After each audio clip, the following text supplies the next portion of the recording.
राम के रास्ते में भी 3 नारियां हैं, एक नहीं है, 3 नारी।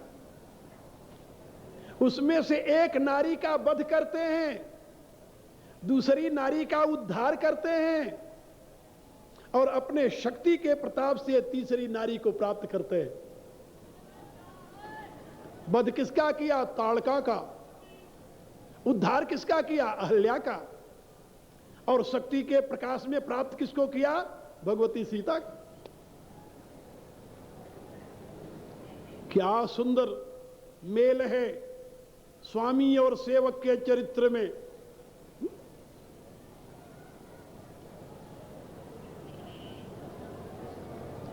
एक का उद्धार, एक का वध करके राम सीता को प्राप्त किए और एक का उद्धार और एक का वध करके हनुमान जी ने सीता का दर्शन किया। कहानी दोनों की एक सी है, लेकिन अंतर एक और है कि राम की परीक्षा लेने के लिए देवताओं ने कोई योजना नहीं बनाई,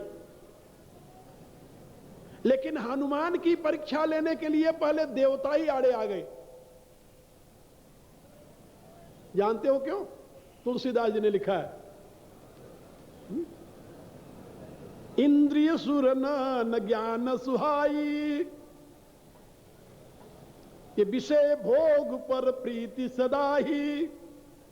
जिससे देवताओं का स्वार्थ सिद्ध होता हो उसमें तो सहयोगी बनते हैं, और जिसमें उनके स्वार्थ में जरा भी संशय हो वो तो हनुमान जी का तो कार्य ही राम का कार्य है, अपना तो कोई स्वार्थ है नहीं। फिर देवताओं को क्या तकलीफ थी? कहा देवताओं को यह तकलीफ नहीं थी कि हनुमान जी का कोई कार्य सिद्ध होने वाला है। देवताओं को यह तकलीफ थी कि हनुमान जी आज लंका के लिए प्रस्थान कर रहे हैं, तो ये लंका में जाकर सफल भी होंगे कि नहीं होंगे। जब कोई व्यक्ति स्वार्थ के लिए साधना में प्रवृत्त होता है तो देवता उसके जीवन में विघ्न उपस्थित करते हैं, लेकिन जब कोई व्यक्ति परमार्थ के लिए साधना में प्रवृत्त होता है तो देवता उसकी परीक्षा लेते हैं। इसीलिए जब आप साधना में लगें, भगवान की भक्ति के लिए साधना करें, जब आपके जीवन में कोई व्यवधान आ जाए तो ये समझ लो कि ये देवता हमारी परीक्षा ले रहे हैं। अधीर नहीं होना चाहिए। जैसे हनुमान जी जब छलांग मार करके आगे चलते हैं तो सबसे पहले देवताओं ने सुरसा नाम अहिन की माता, पठई आई कही ते ही बाता। ये सुरसा को किसने भेजा? कहा जात पवन सुत देवन देखा, जानई चह बल बुद्धि विशेखा। हनुमान जी को जाते समय देवताओं ने देखा। देवता विचार करने लगे कि ये हनुमान बड़े बलवान हैं, बलवान में उनको संदेह नहीं है, लेकिन किसी भी कार्य की सिद्धि में केवल बल ही कारण नहीं होता। बल के साथ यदि बुद्धि न हो तो वह बल पाशविक बल हो जाता है, आसुरी बल हो जाता है। बल के साथ जब बुद्धि काम करती है तब वो दैवी बल होता है। तो देवताओं ने सोचा कि हनुमान में बल तो है लेकिन बुद्धि भी है कि नहीं, इसलिए इनकी परीक्षा होनी चाहिए। परीक्षा के लिए क्या किया जाए?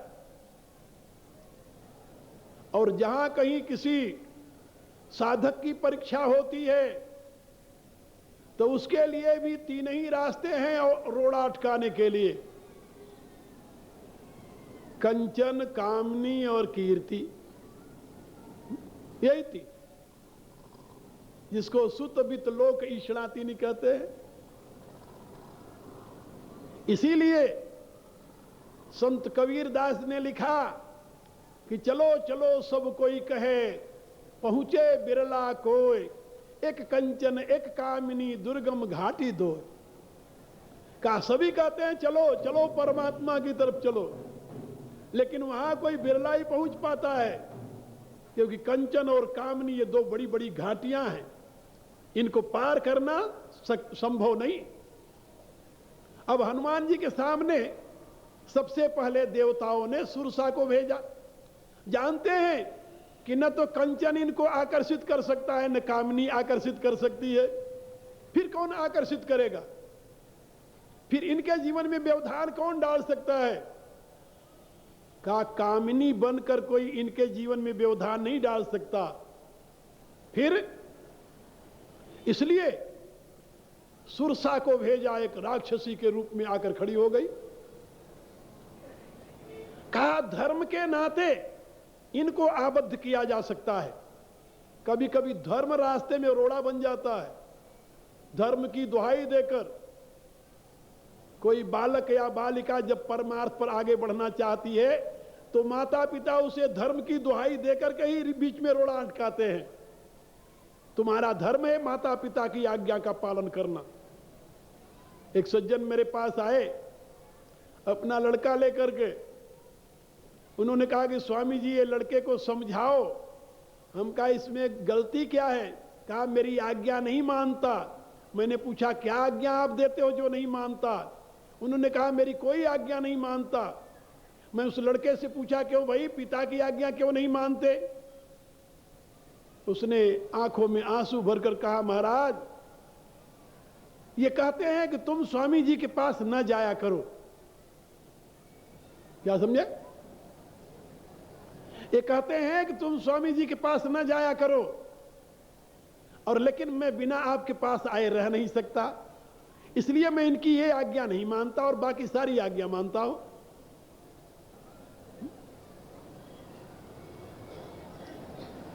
मैं क्या कहता हूं उन महापुरुष से? हम कहा क्यों भाई? बोले हाँ महाराज, महात्मा के पास आते आते व्यक्ति की वृत्ति बदल जाती है, और कहीं मेरा लड़का महात्मा बन जाए तो। हम कहा तो तुम मेरे को यहां आकर दंडवत क्यों करते हो? हम भी तो किसी के लड़के थे। ये सभी चाहते हैं कोई महापुरुष हो, लेकिन अपने घर में नहीं, पड़ोस के। प्रणाम हम करेंगे, पूजा हम करेंगे। कोई विद्वान बन जाए, महात्मा बन जाए, लेकिन पड़ोसी का लड़का हो, मेरा अपना नहीं हो। कोई लड़की मीरा बन जाए, लेकिन मेरी ना बने, पड़ोसी की बने, पूजा मैं करूंगा। ये लोगों की वृत्ति। तो कभी कभी धर्म आड़े आ जाता है और धर्म उसको बांध देता है। आदमी साहस नहीं करता। अधर्म से तो लड़ ले, जब धर्म सामने आ जाए तब क्या करे? वो घबरा जाता है और वहीं से पथ भ्रष्ट हो जाता है। जानते हो परिणाम क्या हुआ? सुरसा आई, किस रूप में आई? धर्म के आड़ में। और आते उसने कहा कि आज सुरन मोहि दीन आहारा, आज देवताओं ने मुझे प्रसाद रूप में आहार दिया है। देवताओं ने दिया? बोले हाँ। ये नहीं कहा कि मुझे भूख लगी मैं तुम्हें खाऊंगी, ये भी नहीं कहा कि मैं अपनी रुचि से तुम्हें खाने आई हूं, ये भी नहीं कहा कि मैं राक्षसी हूं तुम्हें खाऊंगी। ना ना, वो जानती है कि हनुमान जी को केवल धर्म की आड़ से ही बीच में रोका जा सकता है और कोई दूसरा उपाय नहीं है। कानूनी बन करके नहीं, कंचन के रूप में नहीं, केवल धर्म को आड़ बना करके। इसलिए वो कहती है कि आज सुरन मोहि दीन आहारा, देवताओं ने मुझे आहार प्रदान किया है। किस रूप में? कहा तुम्हारे रूप में। देवताओं की आज्ञा हुई है तब मैं तुम्हें खाने के लिए आई हूं। तुम मेरे आहार हो और देवताओं ने हमें दिया है। अब देव प्रदत्त आहार को कौन मना करेगा? व्यवधान देवताओं की आड़ में भगवान मारुति मुस्कुराए, सुनत बचन कह पवन कुमारा, कहा हे मैया, मैया, हे मैया, राम काज कर फिर मैं आऊं, सीता की सुधि प्रभु ही सुनाऊं। मेरे जिम्मे दो काम लगाया गया है, लंका जाओ, सीता की सुधि लाकर राम को सुनाओ। ये दोनों काम जो मैं प्रतिज्ञा करके चला हूं, जब इसे पूरा कर लूंगा तब तो बदन पैठियों आई, तब देवताओं का जो दिया हुआ आहार है उसको भी मैं सत्य कर दूंगा। मैं स्वयं तुम्हारे मुख में प्रवेश कर जाऊंगा, चबा लेना मुझे। इसलिए सत्य कहूं मोहि जान दे माई, हे मेरी मां, मैं सत्य कहता हूं, मुझे जाने दे। देवता भी बड़े चतुर हैं, उन्होंने सुरसा को भेजा परीक्षा लेने के लिए, क्योंकि दुनिया में कोई एक ही मां ऐसी है जो अपने बच्चों को खाती है, नहीं तो दुनिया में कोई मां अपने बच्चे को खाती नहीं। वो बच्चा कौन है, मां कौन है? सर्पिणी। सर्पिणी अपने बच्चे को खा जाती है, और जो सांप बच जाते हैं ना, जो बच्चे भग जाते हैं वो बचते हैं, अन्यथा सबको खा जाती हो। सैकड़ों बच्चों को जन्म देती है एक साथ सर्पिणी, और बारी बारी सबको खा जाती है। उसमें से दो चार बच जाते हैं, वो भग जाते हो। इसलिए देवताओं ने अहिन की माता, सर्पों की माता जो सुरसा है, उसको भेजा, कि वो जानते थे कि हनुमान जी नारी को देखेंगे तो मां कहेंगे, और मां कहने के बाद किसी नारी का अधिकार नहीं होता कि अपने पुत्र को खाए, लेकिन सर्पिणी का अधिकार है कि अपने बच्चे को खाती है। इसलिए सुरसा को भेजा कि ये सर्पों की मां है, ये मां कहने पर भी खाने के लिए तत्पर रहेगी। जब हनुमान जी ने कहा कि मां मैं सत्य कहता हूं, उसने कहा सत्य कहो चाहे झूठ कहो, लेकिन मैं तो तुम्हें खाऊंगी, मैं अपने आहार को नहीं छोड़ सकती, और ये देवताओं का दिया हुआ आहार है, इसको तो मैं किसी हालत में नहीं छोड़ सकती। हनुमान जी ने यहां पर तीन नीति बरती, तीन नीति। भेद, साम और दाम। नीति के चार रूप हैं, साम, दाम, दंड और भेद।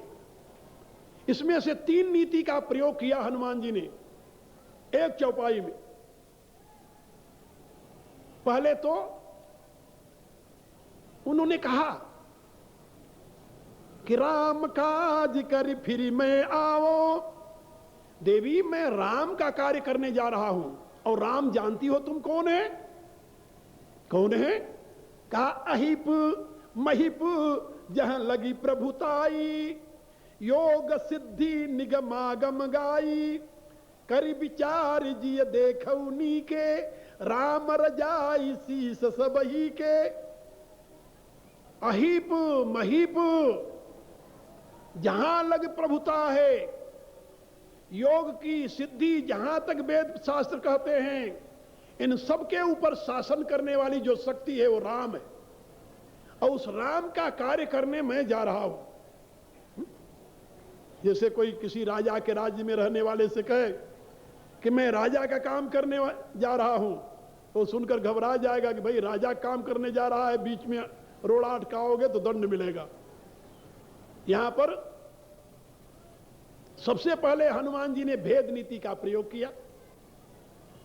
मैं राजा का काम करने जा रहा हूं, राम का काम करने जा रहा हूं। उसने कहा ना, चाहे जिसका काम करो, मुझे तो खाना है।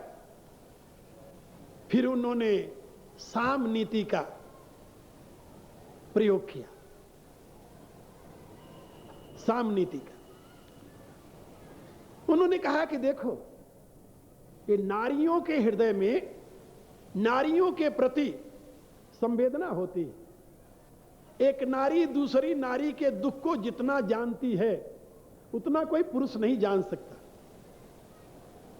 जब मैं इसे कहूंगा कि सीता की सुधि लेने में जा रहा हूं, जिस सीता को राक्षस हर ले गया है, उसकी सुधि लाकर उसके पति के पहुंचाऊंगा तो हो सकता है इसको दया आ जाए कि चलो एक नारी की रक्षा के लिए जा रहा है।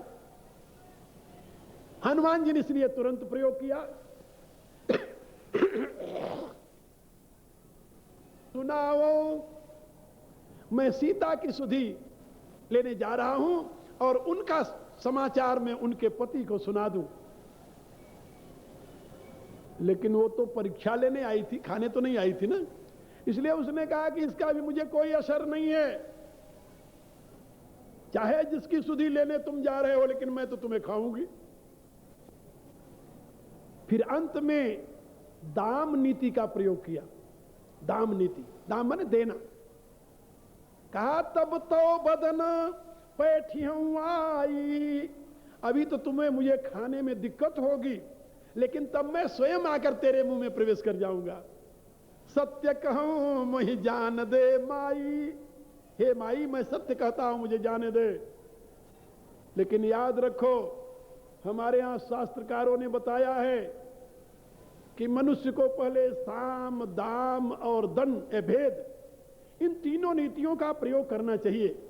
और जब इन तीनों नीतियों से काम न चले और सामने वाला तुम्हारी साम नीति से तुम्हें निर्बल समझ ले, दाम नीति से डरा हुआ समझ ले और भेद नीति कोई उसके ऊपर असर न करे, तब क्या करना चाहिए? तो फिर हनुमान जी ने कहा कि फिर तो वो चौथी नीति, जब कौन्यू जतन, ये 3 जतन किया ना, कौन्यू जतन दे नहीं जाना, जब तीनों जतन से, तीनों उपायों से उसने जाने नहीं दिया, तो हनुमान जी ने गदा उठा लिया। गाछाग्रसि न मोही, कहा हनुमाना, फिर गदा उठाया कि अच्छा फिर आ खा तू मेरे को, देखा कैसे खाती है। दंड नीति का प्रयोग आखिर,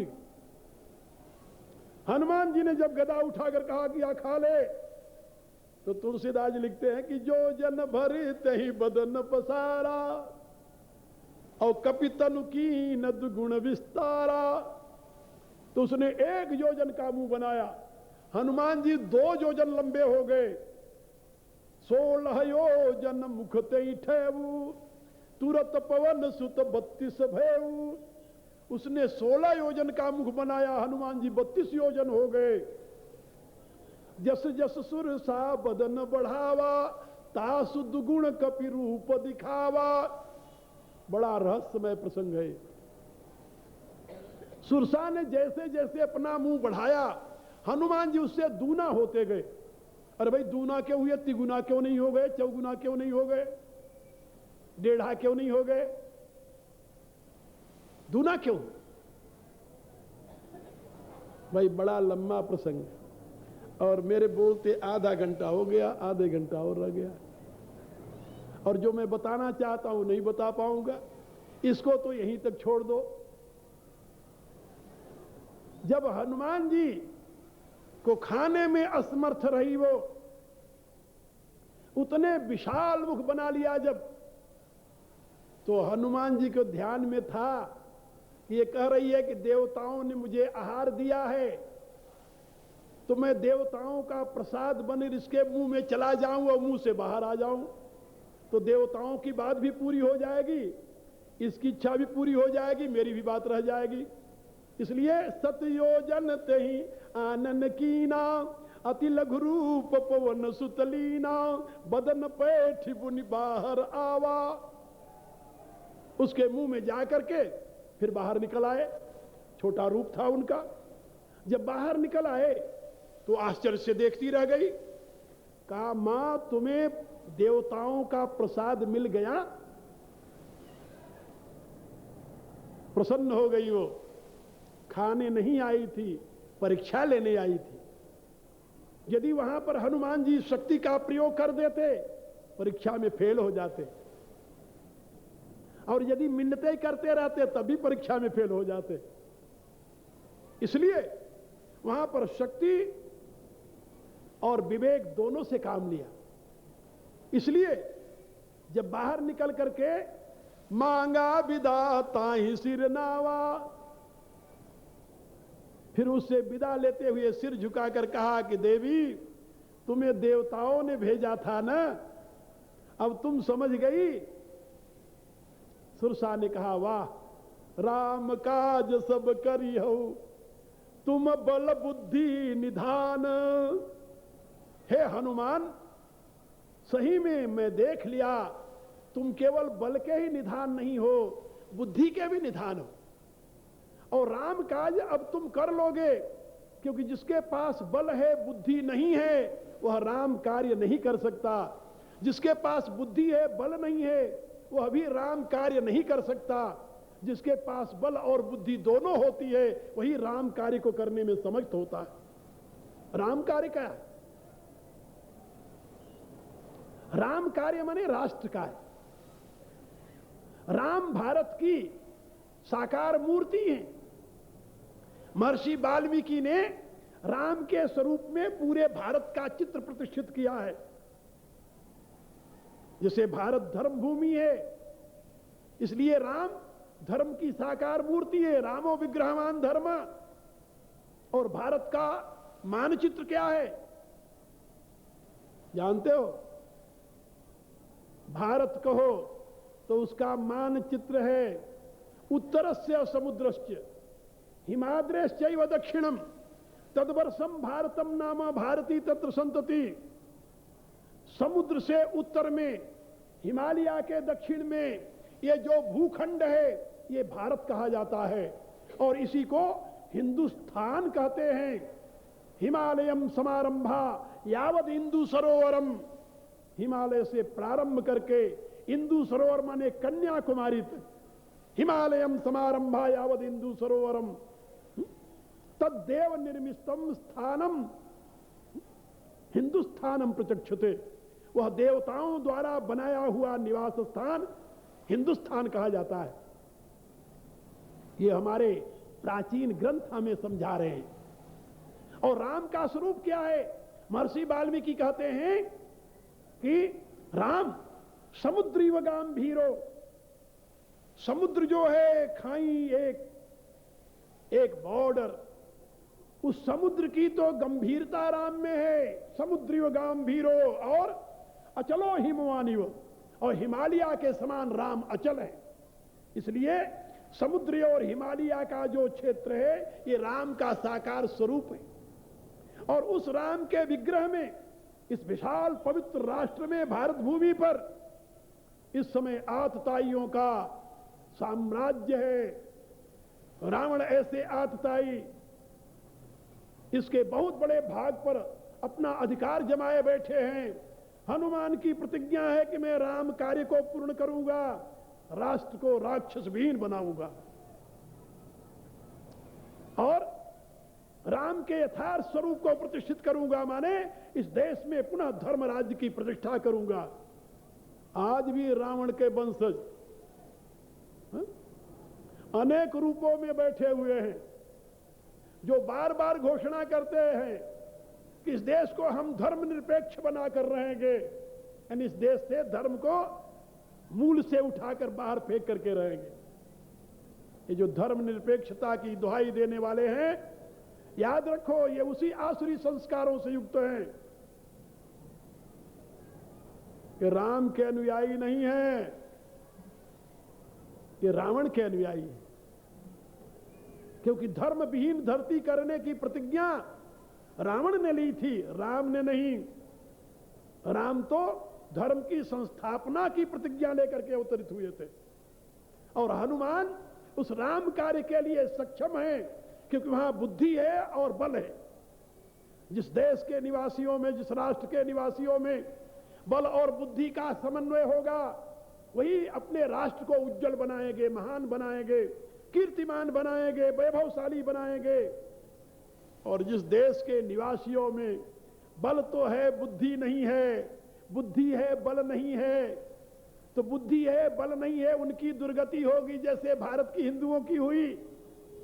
बुद्धि तो थी, बहुत बुद्धि थी। आजकल बुद्धि की कमी है क्या?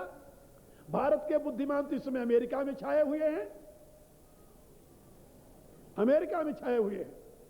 उनकी बुद्धि के वहां के लोग लोहा मानते हैं,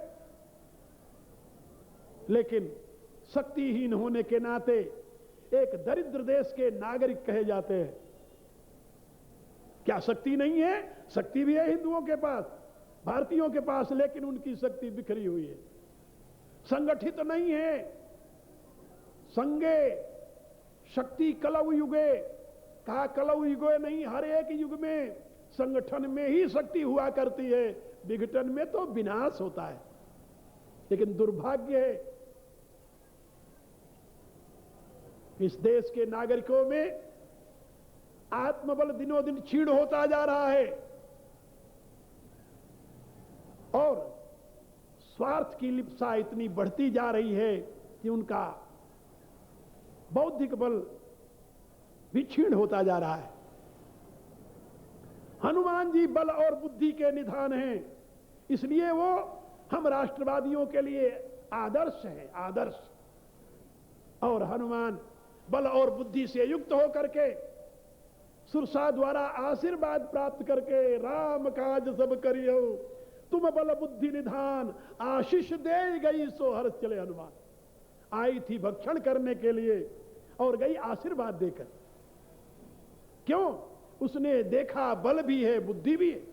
कर्नल टाड ने लिखा है राजस्थान के इतिहास में कि राजस्थान के राजपूतों के पास इतनी शक्ति थी कि वे सारे विश्व पर शासन कर सकते थे, लेकिन दुर्भाग्य से उनके पास बुद्धि नहीं थी और आपस में ही लड़कर मर गए। एक दिन सुनाया था ना, राणा प्रताप और उनका छोटा भाई शक्ति सिंह, सुअर को मेरे बाण ने मारा या तेरे बाण ने मारा, इसी के लिए लड़ पड़े। और शक्ति सिंह छोड़ करके आ गया, मुगल साम्राज्य का सिपाही बन गया अपने भाई से बदला लेने के लिए। क्या कहा जाए? जहां विवेक नहीं है, बुद्धि नहीं है, बल क्या करेगा? और जहां बुद्धि है लेकिन बल नहीं है, वहां क्या होगा? जिस समय भारत में मुसलमानों का घोर अत्याचार हो रहा था, उसमें क्या भारत में बुद्धिमान नहीं थे? क्या बड़े बड़े बुद्धिमान थे, लेकिन बुद्धिमान तो थे, उनके पास शक्ति नहीं थी, संगठन नहीं था, बल नहीं था। याद रखो, यदि महाराष्ट्र के शिवाजी, राजस्थान के राज सिंह और पंजाब के हमारे दशम गुरु तीनों की शक्ति एक हो गई होती तो भारत उसी समय स्वर्ग बन जाता। लेकिन दुर्भाग्य का यह स्वरूप था कि तीनों तीन जगह पर थे और अपने अपने ढंग से प्रयत्न कर रहे थे और विघटित शक्ति ने भारत को पूर्ण स्वतंत्रता प्रदान नहीं कराई। यह देश का दुर्भाग्य रहा है। और तीनों महापुरुष एक ही साथ हुए हैं, यह भी आपको आश्चर्य होगा।